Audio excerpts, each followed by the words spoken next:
Hey Nathan, it's Friday, July 31st, and today I'm doing an art assignment. If you're not familiar with what the art assignment is, it's a YouTube channel run by Sarah Uller-Screen, and she kind of features artists around the country and around the world, basically, who give out assignments for people to do, just people who aren't maybe technically artists. And it's kind of cool. It's definitely a community building aspect, and it's definitely about just kind of branching out what your idea of art is and kind of learning more about what can be considered art, and also encouraging to kind of step out of your boundaries if you are a person who likes to create your own art. So the assignment that I'm doing was published yesterday, and it's called Surface Test, and it was assigned by the artist Kim Beck. And what she assigned us to do was take a large piece of paper and a crayon, find a piece of ground that like meant something to us or drew us to it for some reason or another, and then make a rubbing of that ground. So Nathan, you and I went to the Campanile on KU's campus. It has a strong emotional attachment to us because it's very symbolic for students of the University of Kansas. There's like this tradition where it's bad luck to walk through the bell tower until you've graduated. You're not supposed to do that until you've graduated, or you might not graduate.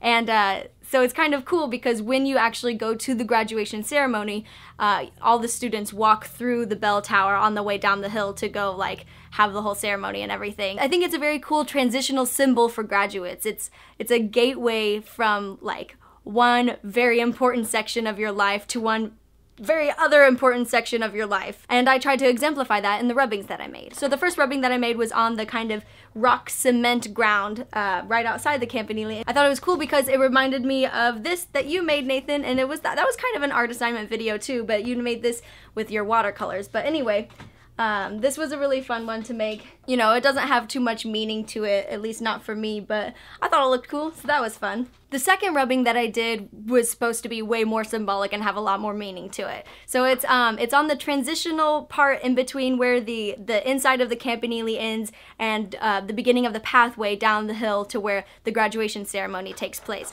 And I think even the way that the rubbing turns out is very kind of symbolic in terms of graduation. You have this kind of very structured part at the top, which I think of as school being very structured and you're constantly being told exactly what you need to do. And then there's this kind of gray area where you're getting ready to graduate and you have to start planning your life and it's kind of fuzzy and hazy. And then there's your future, the rest of life, where everything's just kind of random and splotchy and just kind of very hard to decipher. And I don't know, I thought it kind of turned out well, and it was really fun to be able to kind of take that from a very abstract form of art. And the last one that I did was just on the sidewalk walking back to our car, and I thought it was kind of cool. I mixed the two colors that I was using, the gray and the brown, and I thought it reminded me of some kind of like Japanese landscape art that I've seen before where they use ink, and I don't know, it's just, I feel like I'm looking at like a very abstract mountain range, and this one was just kind of a fun one too, but I thought it kind of turned out cool. I thought this assignment was really interesting and kind of challenging too because it's not based primarily on just vision, but on like feel and texture too.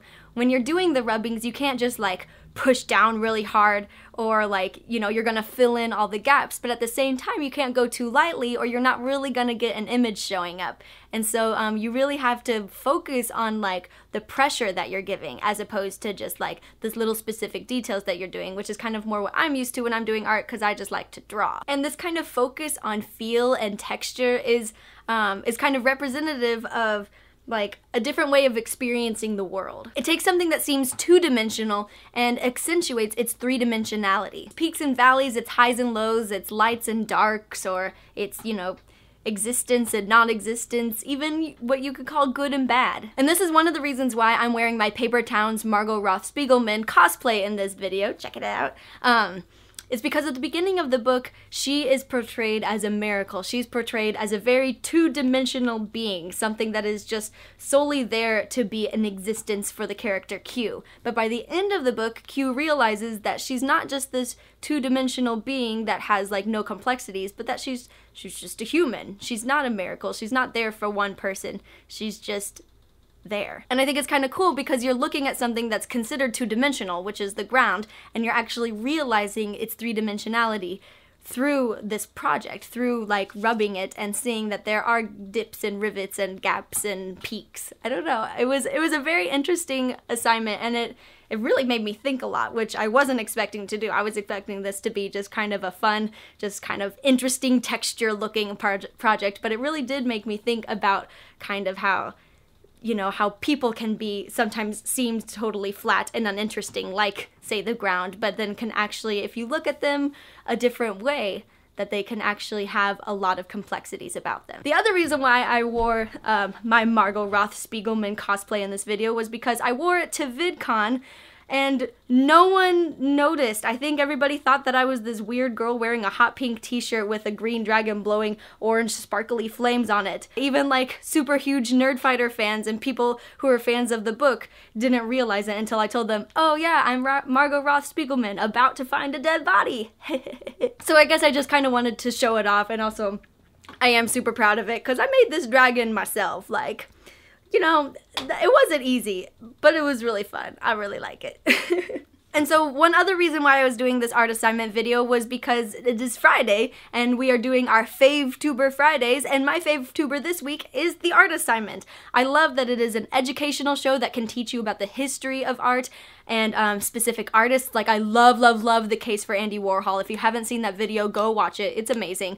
But at the same time, it's mostly centered around building a community of people who love art, love to enjoy art, love to make art, and love to share it with each other. And sometimes a big thing for artists is kind of a creator's block. Like, I don't know what to make art about. I want to make art, but I don't know what to make it about. So, the art assignment is great because it kind of tells you, or at least it gives you a starting point. So go check out the art assignment if you haven't. It's a wonderfully produced show, and it's a PBS show, so that's great too. Have you ever done an art assignment given by the art assignment channel that has like caused you to think some deeper thoughts, like more than you were expecting, or even just like any art assignment, like in school or, you know, from a class you were taking or something? Have those ever kind of like incited a deeper feeling in you than you were expecting? Leave a comment about it below, and if you liked this video, please give it a thumbs up, and Nathan, we will see you on Monday.